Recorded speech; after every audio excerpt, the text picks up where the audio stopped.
Eu tenho umas histórias, mas eu não sei fazer green text, então tenham paciência.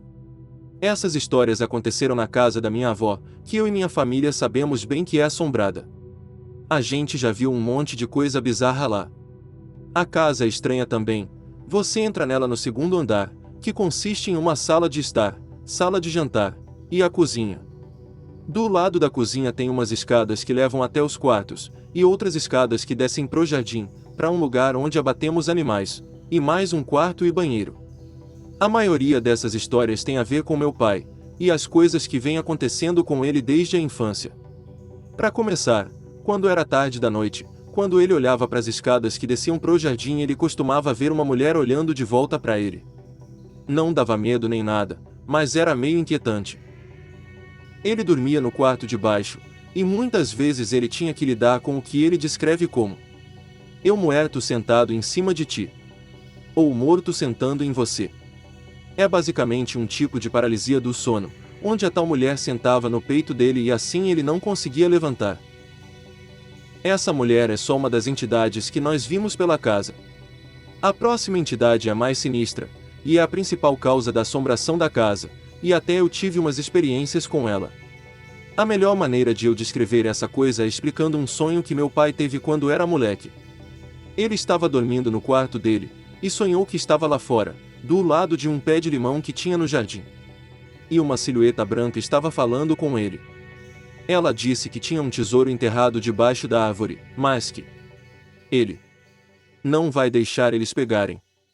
E quando ela terminou a frase, apontou para cima, e um corvo grande pousou em cima do meu pai. Ele acordou só de cueca, fora do quarto, do lado do limoeiro, às 3 horas da manhã. Essa coisa gosta de mexer com os outros de formas maldosas. Nossa família tinha um amigo que veio beber aqui um dia, e depois de umas horas ele precisava ir cagar. O banheiro do andar de cima estava em obra, então ele precisou descer as escadas, mas não ligava porque não acreditava nessas histórias. Ele vai lá de qualquer jeito, e minha família continua lá em cima bebendo. Alguns momentos depois, eles escutam um homem gritando que nem um doido do andar de baixo. Todos correm para ver o que houve, e abrem a porta do banheiro. E ele está lá, sentado no vaso, sem calças, tremendo, pálido que nem um fantasma. Meus tios e meu pai o acalmam, mas ele levanta, pega as coisas dele, e vai embora sem dizer absolutamente nada. Desde então, ele nunca mais voltou para visitar, e se recusa a dizer o que ele viu naquele dia. Essa coisa bate as portas, vira as cruzes de cabeça para baixo, joga pratos, liga eletrônicos mesmo se estão fora da tomada, etc. A única pessoa que não incomoda é a minha avó. Ela diz que xingar os espíritos espanta eles, então quando acontece alguma coisa estranha, a vovó manda real para eles, e a atividade paranormal desaparece. O meu pai não era uma pessoa muito boa, e muitas vezes se metia em brigas bêbado, e gostava de machucar os outros. Ele acha que é um dos motivos pelo qual aquela coisa cismou com ele, e fica perturbando ele mais do que os meus tios e tias.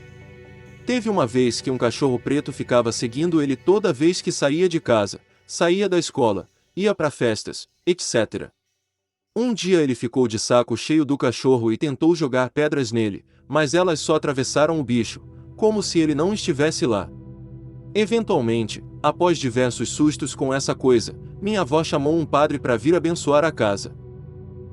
Ele veio, começou a passar aquela coisa de fumaça pela casa toda, mas, quando ele foi pro andar de baixo, ele ficou claramente nervoso. Ele disse para deixarem ele rezar no quarto do meu pai sozinho por um tempo. Depois de uma meia hora, o padre volta e disse que terminou de abençoar a casa, mas, seja lá o que está na casa tem fortes emoções negativas, e só uma bênção não será o bastante para fazer aquilo ir embora. Ele pergunta se alguém sabe algum motivo para a entidade ficar aqui, e meu pai conta daquele sonho que ele teve. O padre manda ele cavar aquela árvore, sozinho, e que a coisa escolheu ele por causa de seus pecados, e por isso era responsabilidade dele ir até o final.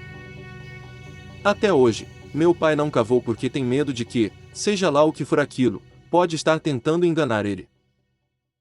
Até hoje acontecem coisas estranhas. Meus primos que cresceram naquela casa também têm histórias para contar. Um dos piores sustos aconteceu com meu primo quando ele estava voltando de uma festa. Era bem tarde da noite, e uma tempestade tinha começado algumas horas atrás. Minha tia estava dormindo no andar de cima com os irmãos dele, mas ele não tinha as chaves, então ele pediu para ela jogar a chave pela varanda. Minha tia jogou, e depois foi dormir para não se molhar na chuva. A entrada da casa é uma porta de metal dupla com os mosaicos de vidro, que abrem para um pequeno corredor que leva até a sala de estar. O corredor tem esse arco que deixa você ver a sala de estar. É difícil de explicar, mas imagina um buraco na parede que te dá linha de visão para a sala de estar quando você entra. Quando ele vai passando pela entrada, ele tenta ligar a luz, mas não funciona. Falta de luz é bem normal durante tempestades, e minha família costuma desligar os eletrônicos porque um raio pode queimar as lâmpadas ou começar um incêndio se tiver algo ligado. Mas enfim, ele vai andando na sala, mas sente um arrepio na espinha, e sente como se tivesse alguém parado no corredor, olhando para ele pelo buraco na parede. Ele se vira, mas está completamente escuro, então ele não vê nada. E eu sei que isso soa clichê, mas poucos momentos depois, um raio ilumina todo o corredor. E assim, ele vê uma cabra, de pé que nem uma pessoa, que começa a andar até ele. Ele grita, sai correndo da sala, e sobe as escadas para os quartos, gritando para minha tia deixar ele entrar. Ela abre, e então ele cai no chão rezando. Ele ficou com tanto medo que se mijou, e eles ficaram acordados até o nascer do sol com uma Bíblia e um cartão de oração na mão.